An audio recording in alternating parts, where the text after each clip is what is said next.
coming live from the Memphis airport. We are going to be, my wife and I, going on a little trip the next few days here. Our meteorologist, Gabe Maynor, obviously watching things very closely back at the studio over that point in time. I'm kind of testing to see if we can make this work with me just, pulling it up on the iPad and triggering it all myself as we do that. But also, new things.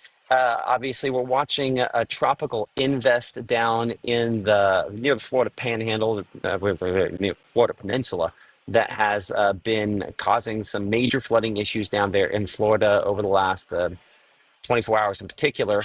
That has some potential to develop into a full-fledged tropical disturbance, what we call a tropical invest. I think 93L is the computer name that basically is we're investigating that we're watching.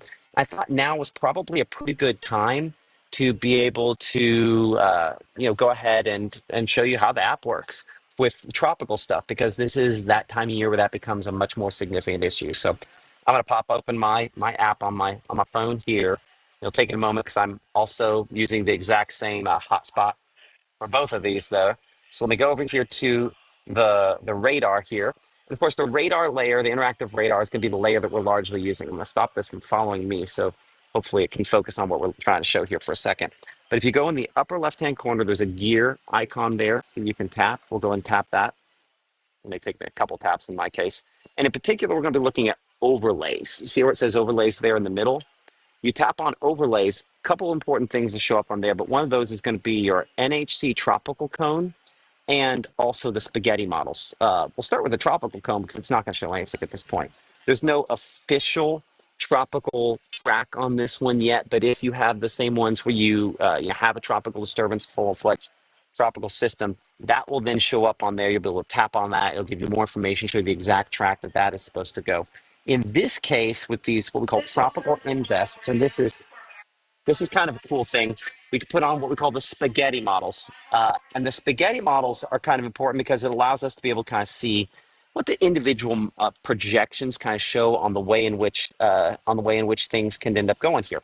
So in that case, we put that on. I got a lot of other things on this overlay there, but we're looking at those lines, and they show kind of the center point where the first, where the models, if I try to get where there's less reflection there, where it kind of initiates from, and then kind of where it's going from there, showing that this particular system expected to track with primarily heavy rainfall there across the Florida Panhandle, and then do something, come north somewhere, potentially here in Mississippi, possibility. Now, here's what we need to know.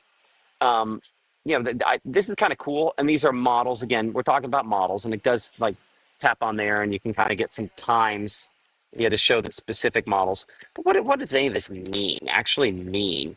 The way in which I use this data and the way in which I recommend you use this data is when you typically have a tight grouping of these, that's when we feel high confidence on where this is going. A very weak system, and that's what this is going to have a very wide grouping. I mean, you look at toward the end of this where it has it. Some of these have it going, all the way back to Texas, and others go all the way back to the Atlantic. That should tell you it's an extremely weak system, and so extremely low confidence on where this is going to go. And in all likelihood, impacts as far as North Mississippi are concerned should be limited. There'll be some rainfall with this, depending on the track. The flooding rainfall is most likely to stay south. It's not expected to be fast moving, but most of our projections don't have a lot there.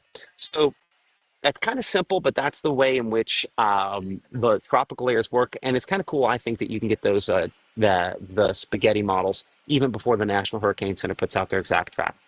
A note on these particular projections: there are some that are better than others when we look at this. Some that are,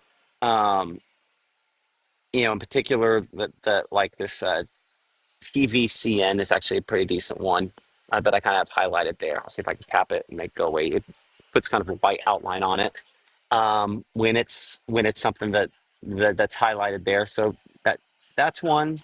And there are a few others. I always relabel these, but so I'm gonna have to actually go back in. I think the TVC E, as it pops up there, is actually another one of the decent ones that you can check. So most of them have them what we call recurving back toward the east. That's the most likely expectation. And that's going to happen at some point. But this is a really, really weak system, and there's a decent chance it doesn't develop even into a full-fledged tropical disturbance. So anyway, that's the way in which you can use it. If you're on vacation, obviously that's good. And I recommend turning on a lot of the other alerts as well under overlays where it has the alerts there. If you want the severe thunderstorm warnings, everything else, that's what I recommend. Storm tracks are kind of cool.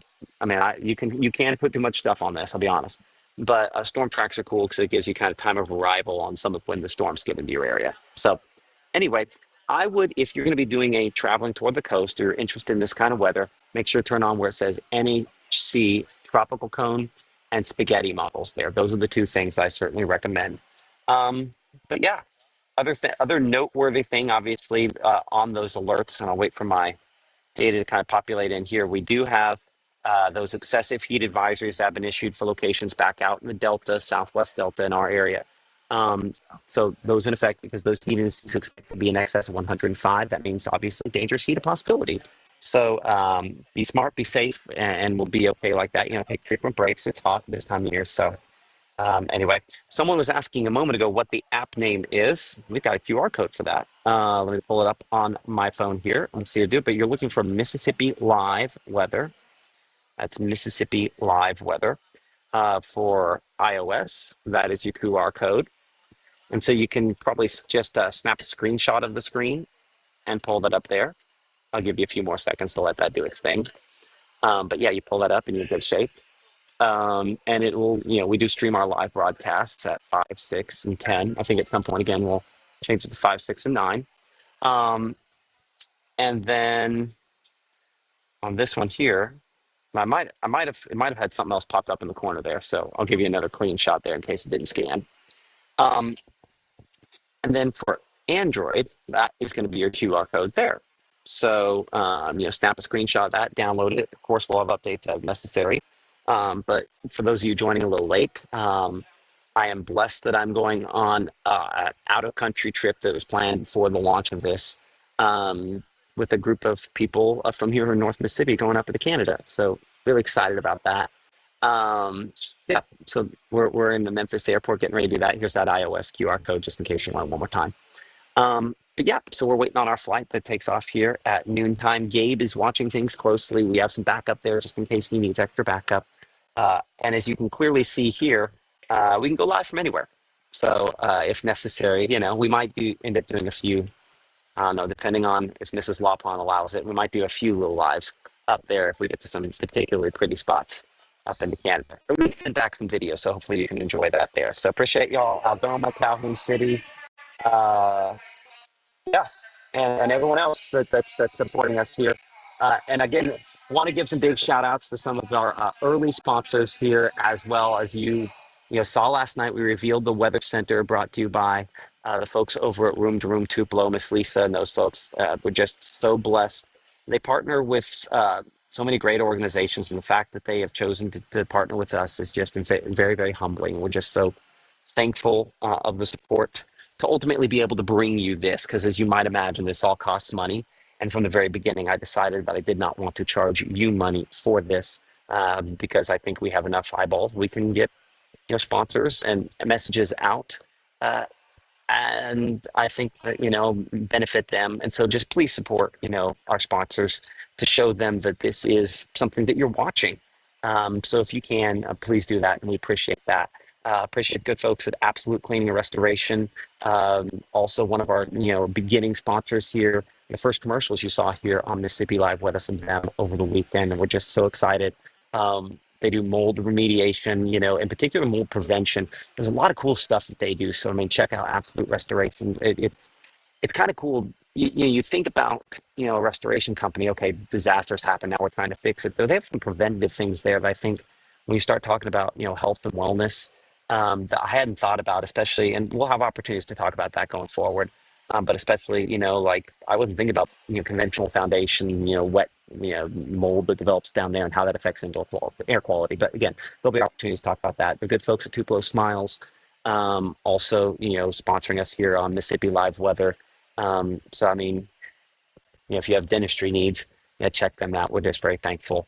And then First Choice Bank as well. We do think we'll have some other folks coming on soon, but First Choice Bank, they're out of Pontotoc and growing quickly. So check them out. And again, support all the folks that are supporting us here on Mississippi Live Weather. We really appreciate that. Um, and hopefully have a few other very, very awesome announcements come up here pretty soon. So, with all that in mind, I appreciate your safe travels, your prayers as we're going doing this. Gabe definitely has things, and maybe we'll get really lucky in this tropical system to go a different direction. I don't expect it to get super strong. It will strengthen, and the water there in the Gulf is strong, so it would not at all be shocking if it exceeded expectations. Um, so hopefully that's not the case. And certainly if you have trips that I'm going up north to the cold and you're heading down south to the warm, hopefully things go well for you down there. Okay. So I think we'll probably wrap this up here. And appreciate, all your prayers and thoughts and congratulations as we go through this. So just thank you so much for supporting us, supporting the businesses that support us. And we look to bring a lot more folks on here very soon to continue to kind of, um, you know, help advertisers this part of the state. And certainly they help us to be able to bring you this product. Okay. Well, we will see you live once again this evening. Gabe will be on at 5 o'clock, tracking in. The little showers and thunderstorms end up popping up. We can't completely rule those out, though. This is luckily one of our drier days, hopefully. But I know a lot of folks still want the rain, but you know how that goes. Anyway, it's that time of year. So it's going to be hot. Stay cool. We will see you again coming up tonight at 5 o'clock, 6 o'clock, and 10 o'clock.